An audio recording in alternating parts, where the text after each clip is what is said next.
लक्ष्मण जी राम जी फुर्सत में बैठे थे। ऐसे ही दो भैया हैं, सब कुछ चकाचक है, भरत हो गया, सब सिस्टम बन गया, चीजें दौड़ने लग गई। अभी सीता जी गई नहीं है, उससे पहले तो ऐसे ही दोनों बैठे याद कर रहे थे। जैसे अपन कभी ऑफिस पहुंच के हॉलीडे याद नहीं करते, अरे यार वो 3 दिन घूमने गई, क्या बढ़िया था, क्या आनंद आया वहां यार, 2 दिन पड़े रहे पूल में ही।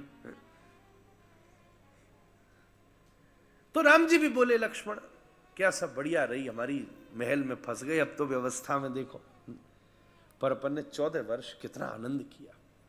और दोनों राम जी लक्ष्मण, क्योंकि राम लक्ष्मण जी ही सदा पूरे साथ थे, तो सीता जी को तो थोड़ी देर अलग होना पड़ा।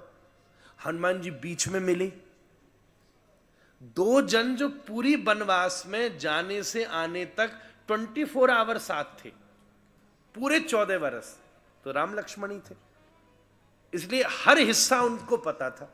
सीता जी को हरण के बाद का तो अलग हो गए, हनुमान जी को हरण के बाद का पता, जो भी साथ में लोग, कोई कहीं कहीं तक ही रहे, निषाद की जगह तक रहे, भरद्वाज जी की जगह तक रहे, तो सब रिकॉल करते। तो उसी समय राम जी ने लक्ष्मण से पूछा कि हम इतनी जगह गए, आपको सबसे बढ़िया जगह, सबसे अच्छी यात्रा, सबसे अच्छा क्या लगा बताओ। राम जी ने लक्ष्मण से पूछा, तो लक्ष्मण जी ने कहा राम जी मुझे तो लंका में सबसे अच्छा लगा। अच्छा, और बोले कब अच्छा लगा? बोले तब अच्छा लगा जब मेरा मेघनाद से युद्ध हुआ। अच्छा, बोले उसमें क्या अच्छा लगा? बोले जब मुझे शक्ति लग गई, तीर लग गया और मैं मूर्छित हो गया। बोले उसमें आपने क्या यात्रा की? आपने तो कोई यात्रा ही नहीं की। बोले की ना मैंने यात्रा। बोले आप तो चले ही नहीं, उसमें तो बेहोश हो गए थे। बोले यही तो बात थी, मैं बेहोश हो गया था और यात्रा क्या की, जब मैं गिरा तो युद्ध के मैदान से हनुमान जी ने मुझे गोदी में उठाया और उठा करके आपकी गोदी में ला करके रख दिया। एक जीव की सबसे बड़ी यात्रा कौन सी होती है? जब गुरु गोदी में उठा के गोविंद की गोदी में उसे दे देता है। यही तो सबसे बड़ी यात्रा है। मेरे जीवन की सबसे बढ़िया यात्रा वही थी राम जी, जब हनुमान जी ने मुझे गोदी में उठाया और आपकी गोदी में दे दिया।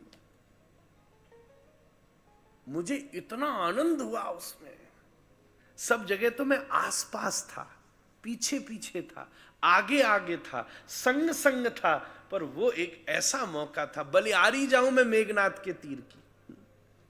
देखो भगवान का संगी कौन हो सकता है जो ऐसी स्थिति में सुख ले सके। मैं बलिहारी जाऊं, रोज लगते मुझे ऐसी तीर, रोज लगती मुझे ऐसी मूर्छा। बोले क्यों? बोले ऐसी मूर्छा ने मुझे आपके बगल से उठा के आपकी गोदी दे दी महाराज। मेरा सौभाग्य तो देखो, वैकुंठ में मुझ शेष ने आप नारायण को रोज उठाया है, पर जीवन में एक बार ऐसा मौका मिला था जब खुद नारायण ने मुझ शेष को अपनी गोदी में उठाया था। इससे बड़ी मेरे जीवन की कोई ना तो घटना, पूरे वनवास में मुझे सबसे ज्यादा मजा ही तब आया जब मैं उस युद्ध में बेहोश हो गया। सबसे बढ़िया जगह लंका और सबसे बढ़िया यात्रा वो बेहोशी की यात्रा, शरणागति की यात्रा। जब संसार के युद्ध में मैं हार गया और गिरे हुए मूर्छित हुए जीव को गुरु ने गोदी में उठाया और राम की गोदी में प्रदान कर दिया।